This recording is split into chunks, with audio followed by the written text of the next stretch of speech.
Now do you see the video? Just a picture. Okay, because Facebook is on now. Okay, so we're now at 76A1, the Mishnah.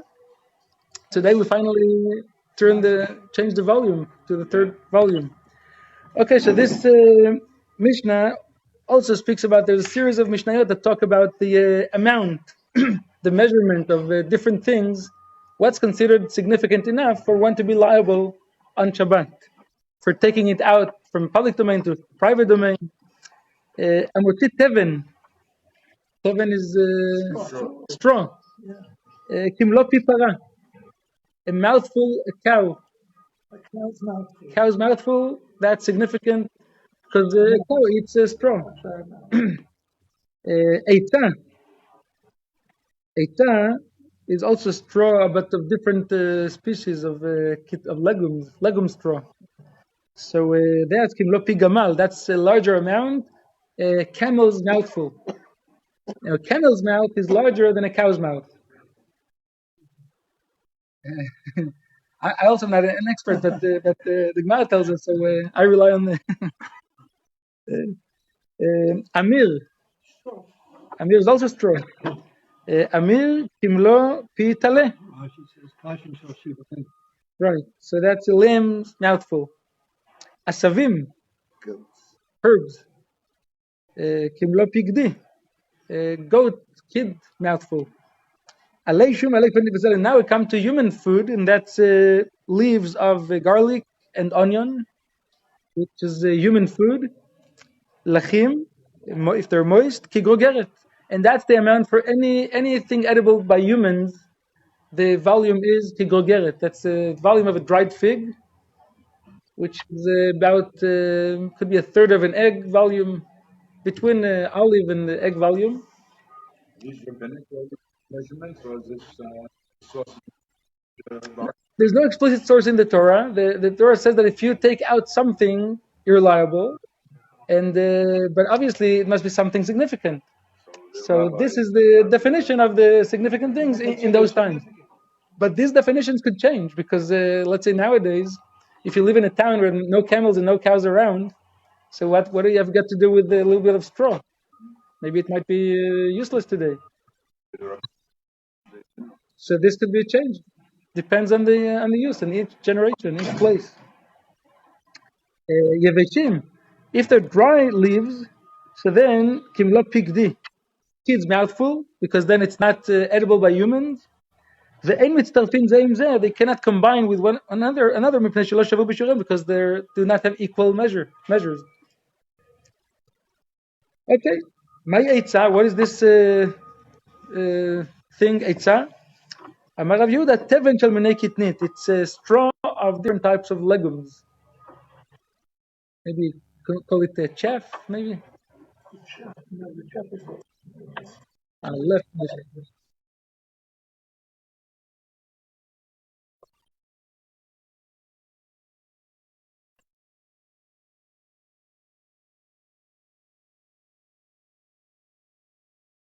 Right.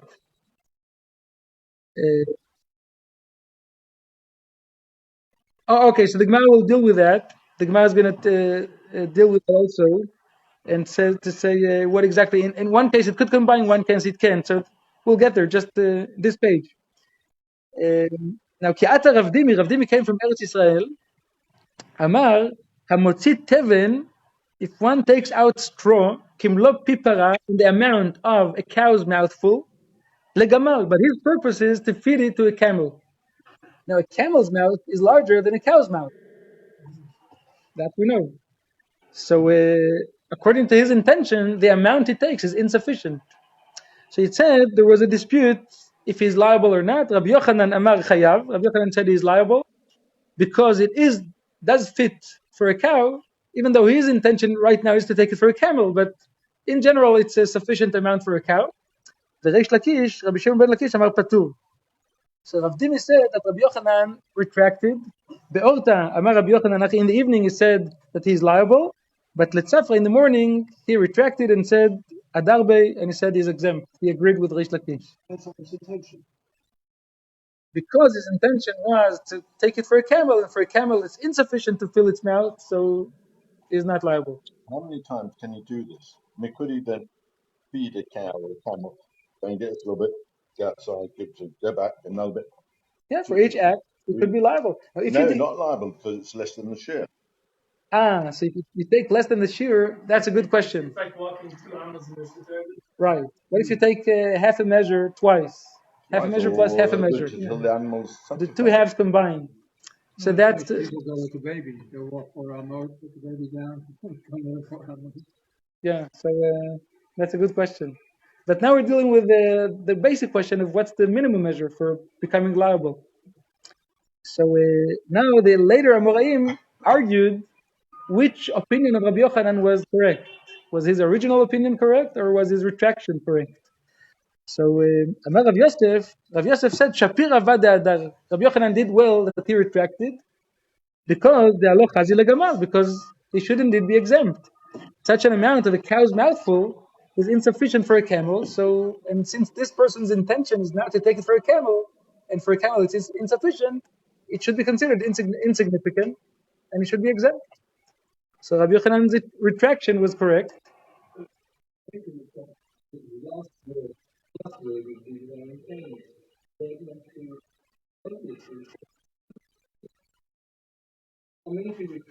No, Abaye disagrees. Rabbi Yochanan thought that his second one was correct, but Abaye thought that he should not have retracted. Amar le Abaye, Adrabay says on the contrary.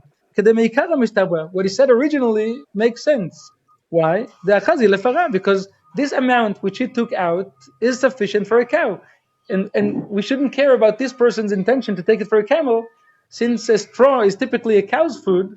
So if it's sufficient for a cow, it's a significant amount, should be liable. That's a dispute. But then, because of Abaye's challenge, we say now that Ela indeed ki ata Ravin Amar Amotzit teven kimlo pi para legamal dechul alma lo pliged dechayav. Said there's no dispute. If you take out an amount of straw sufficient for a cow, you're liable regardless of your intention of what animal you want to feed it to. The case of dispute, he says, was ki pliged b'motzi eitza. Eitza, what did we say that was? It was legume straw, like legume straw. So now that stuff is unfit for a cow unless it's not the first preference for a cow's food. A cow would only eat it if there's no choice. So if one takes out this amount, kimlo pi para legamal. Sorry, kimlo pi para lepara. If he takes that for a cow, a mouthful of this type of straw, which for cows is only a secondary preference. And about this, they argued, it was said the opposite. Rabbi Yochanan amar patur. Reish Lakish amar chayav. Rabbi Yochanan amar patur. Rabbi Yochanan says he's exempt because achila al yedei adchak lo shma achila. Such eating, forceful eating, should you say? It's not considered eating, and it's insignificant amount because a cow wouldn't eat that. A camel would eat it, but for a camel, it's less than a mouthful, so he's not liable for that. Reish Lakish amar chayav. Because Reish Lakish held achila al yedei adchak shma achila. Even such eating is considered eating. So is there a certain amount of achila for each kind of animal? If so, someone may eat the same kind of food. Yeah, so for each type of animal, what that animal eats, so it should be its mouthful. So for a cow, it should be a mouthful of straw, which is what cow eats. For a camel, it should be this type, camel mouthful. There are two animals, for example, that eat breakfast. If he takes a larger share than the other. No, so you take the smaller one. So if the smallest animal that eats grass, its mouthful is the significant amount. Because And that goes good with Reish Lakish because he was a thief once, and he used to be on the road, right? And you get what you can. So al yedei adchak, yeah, whatever you get. Reish Lakish in general, he was mistapek b'mu'at. It says in Gittin, there's a story about him that he was his daughter once asked him, "Why don't you buy a pillow or something cushion?" He said, "I don't need my belly is my cushion." When he died, he left a little bit of kava de morika, that's karkum, a small amount of a spice. Yeah. That was his property when he died. He said, I wasted time for buying this. It's a pity. Should have studied Torah instead of wasting time for this. So it was it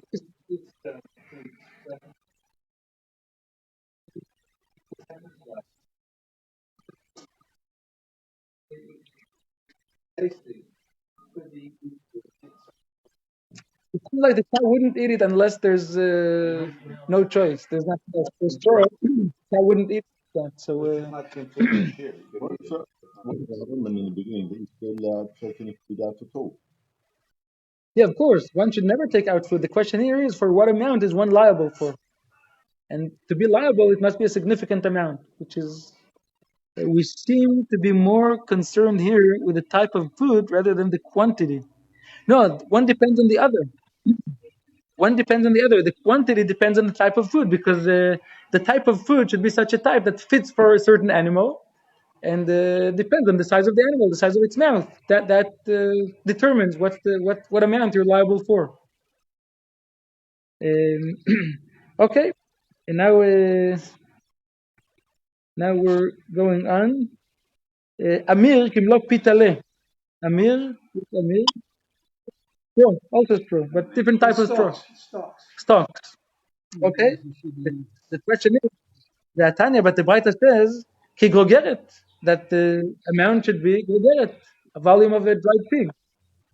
The answer is, both are one and the same measure. A mouthful of a lamb is the same as a volume of a pig.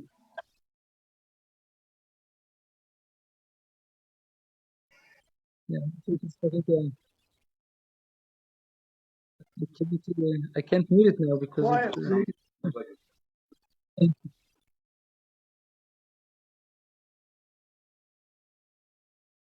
yeah, I can do it, but then I have to tap the Facebook. I can send them an email. I can do it. And now alei shum ve'alei betzalim lachim ki grogeret. So moist leaves of garlic and onion, that's human food. For all human food, the amount is the volume of a dried fig. The veshim, if they're dry, which is unfit for humans, so then kimlo piagdi, mouthful of a kid. The en mitzarfin zeh, they do not combine with one another mipnei shelo shavu b'shuren, because their measurements are not equal. Now, Amar Rabbi Yossi berachanina en mitzarfin lachamu sheben, they do not combine for the more stringent one. Now, what is considered the more stringent one? The one that its measure is smaller. The smaller measure is the more stringent. The larger measure is the more lenient. So the more lenient one does not combine to fill the amount of the more stringent one, but the more stringent one can fill the amount of the more lenient one. Aval mitzarfin lakal shebahen. Okay, so that's what it says. That's a general principle. And now comes a question. How could it be that things that are not equal in their measure could at all combine? We have apparently a contradiction to this.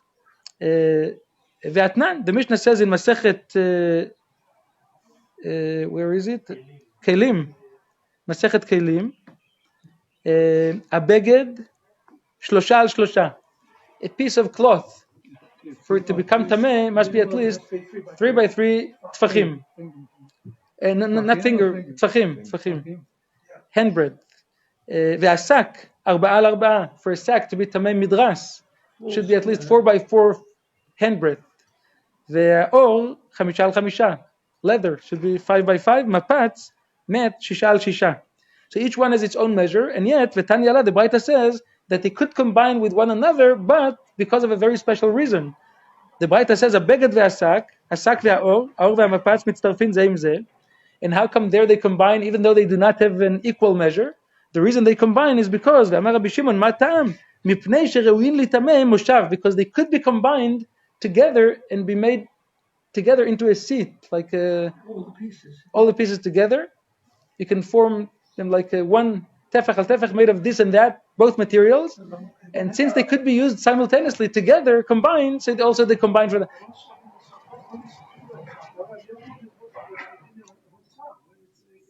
Yeah, but the question is, it's a general question of principle. Two things that do not have the same measure can they combine or not? You So, can combine the food and feed the animal. no, but different types of food do not fit for the same type of animal. So one animal eats this type of straw, the other animal only eats that type of straw. If you combine them, you just won't eat it. Won't eat it. Yeah, like today's children, they're spoiled. They won't eat this, won't eat that. But I used to hear of camels eating different things from tourists and getting them, whatever it was. And So maybe they give them the things that are fit for camels, but they wouldn't eat. Straw hat.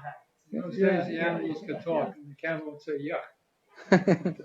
So there we see that only because of this specific reason that they could be used together, that they also combine for the measure. How come?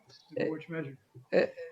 Okay, but how come here that they're not used together? How come they combine? The answer is that here also they could be used together. Here too, chazia ledugma. They could be combined together for one use, and that's in case of a merchant who sells, a seller of these types of things, he would combine them to show that he has got all these types for sale. So he would put them in his window display. Sample book, yeah. Yeah. So because of that, they could also combine. And now the last They give us a share, though. what? What share would they combine to? The one So we said the more stringent one can combine with the more lenient one, but not the other way around. So they just go according to whichever one of the things that's in there is the most chamor. That was the one. Yeah, the smaller the measurement is, the more stringent it is. So right, so they only combine for the more stringent they're also in tum'ah. Only the more stringent one can combine with the more lenient one, but not the other way around. The same principle is here. And the last mission of the chapter says, "Amotzi ochalim ki grogeret chayav." Any food, of course, edible by human, is liabilities for the volume of grogeret, dried fig. Umitztarfin zeim ze, and of course, they can all types of food combine with one another mipnei sheshavu b'shiuren, because they share the same equal measure. Chutz, except for the inedible parts, which are miklipatan, the shells, the garinehen, the pits, the oktehen, stems, the suban umursanan, the coarse chaff, bran. So these inedible parts do not combine with the food itself for the measure. Rabbi Yehuda Omer, chutz miklipei adashim shemitbashtot imein. There's one type of shell of lentils, which there are two shells of lentils. There's the outer shell, which they throw away, but there's the inner shell, which is cooked with the lentils also. It becomes part of the food, so that does combine with the lentils, according to Rabbi Yehuda. And now the question is, Vesubanu mursanan lo mitztarfin, the bran and the chaff, you can call it the chaff? Yeah. chaff is on straw. There's no chaff in wheat? Maybe, yeah. Probably, it's all the same family. Yeah.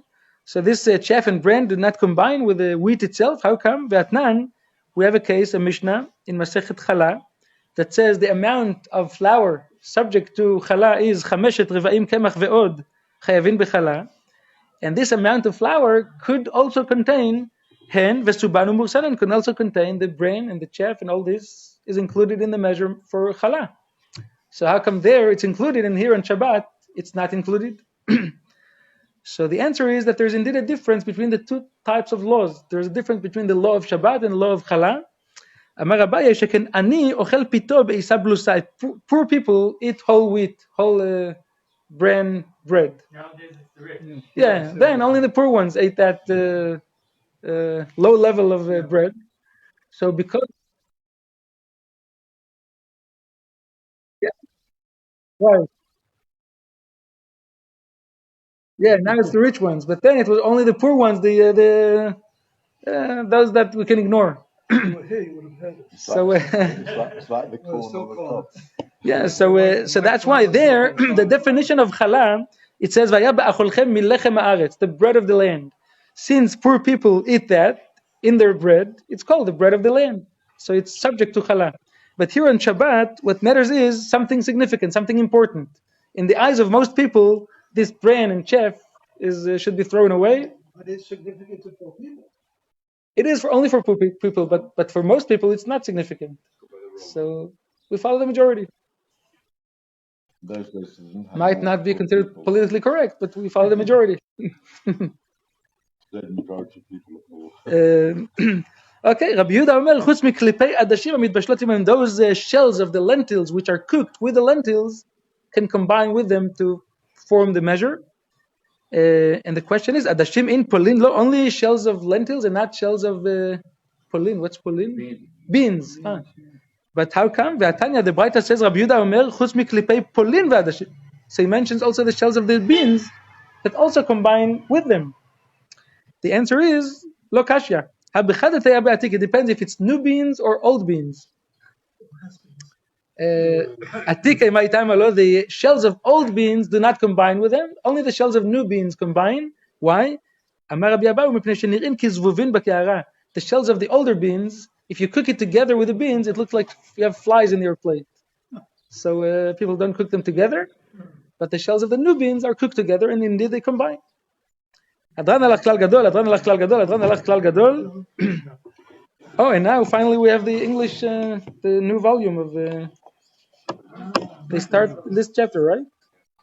76b. Okay. So now I have the English words. Amotzi yain. If one takes out, we continue with the series of Mishnayot that deal with different amounts, different measures for different types of food or beverages. Amotzi yain. How much wine can one? So do we have a break? A break. Yes, I mean, it's something. So it continues the same matter. But normally you would. Yeah, here it's in the end of the 7th chapter and the 8th chapter, and then it moves on to other matters.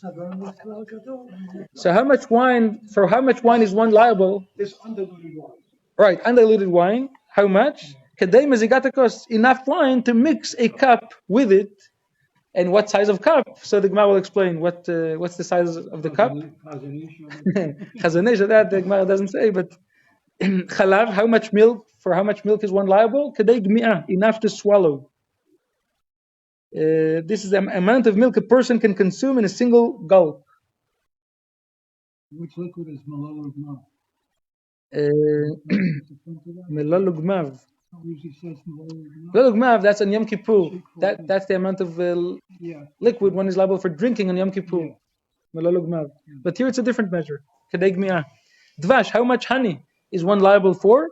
Kedei liten ala katit, enough to place on a sore of an animal, typically.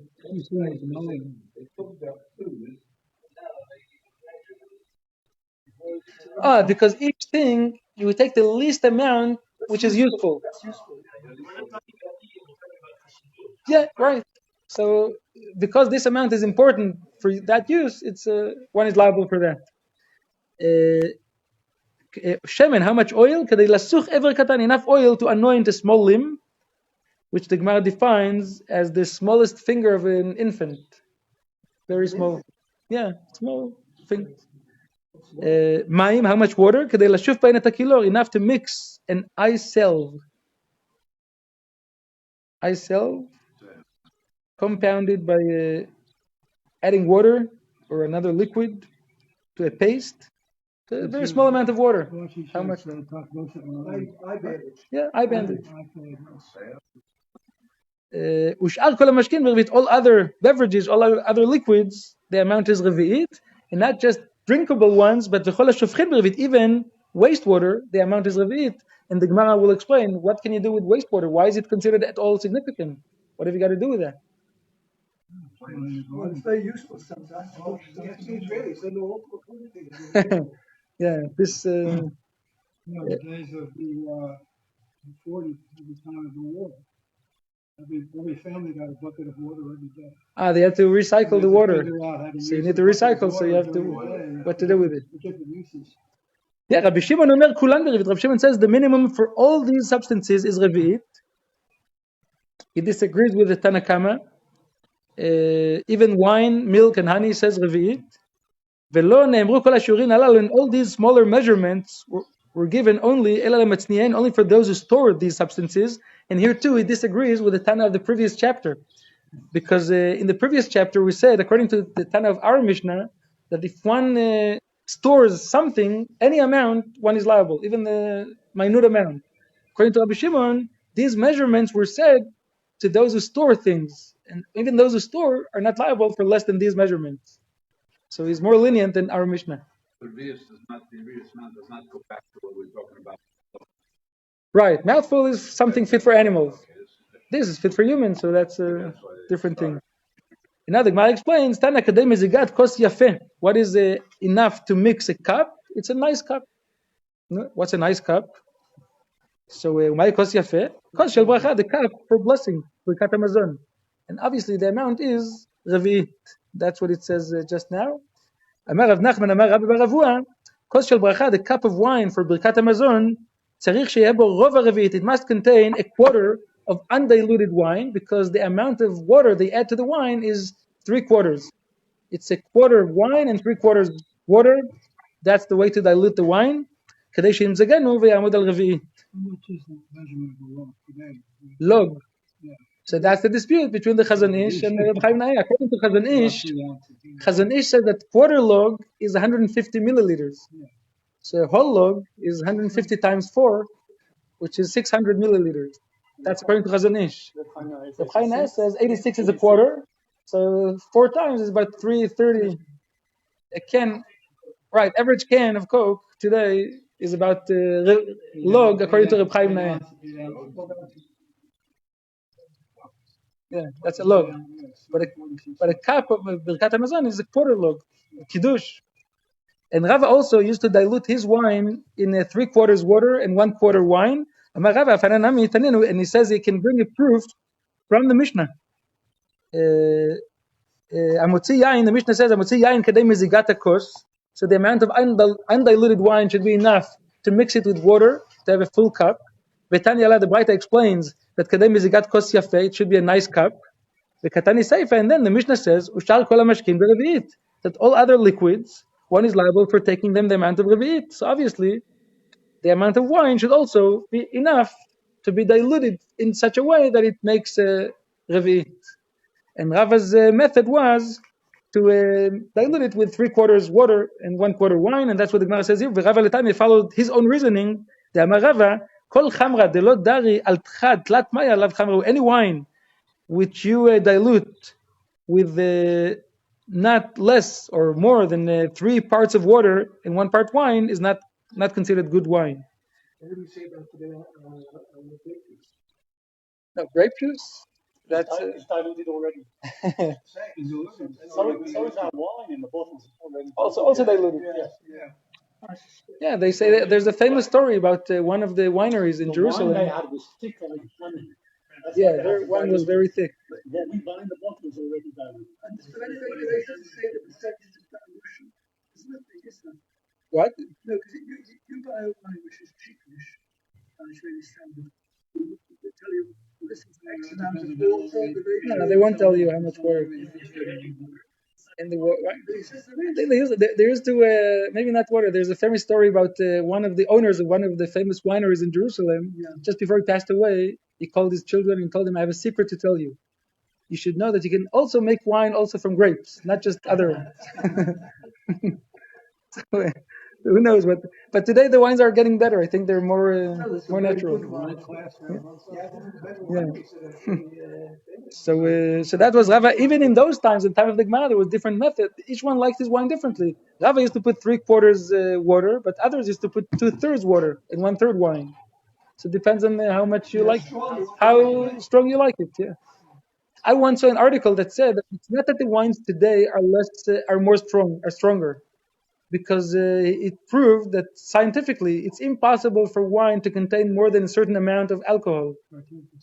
15%. What happens then? It never happens. No, just there's a limit. There's a natural limit how much it could be. He said that Even before adding water, you just still the amount of alcohol depends on the amount of sugar in the grape, and the amount of sugar in the grape depends on how ripe it is. If there's more sun, if it's a sunny area, it contains more sugar. If less sugar, and there's a limit. There's no more than 15%. I think it could contain. Go to the wineries today, they tell you how scientifically they determine all the percentages. So he tried to explain that in those times the difference is not the wine is the same wine as they used to have then.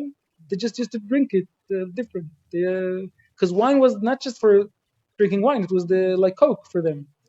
So they used to dilute it with water. Yeah, it was a general Fancy beverage. much more wine. Yeah. And also we learned that in the Wadi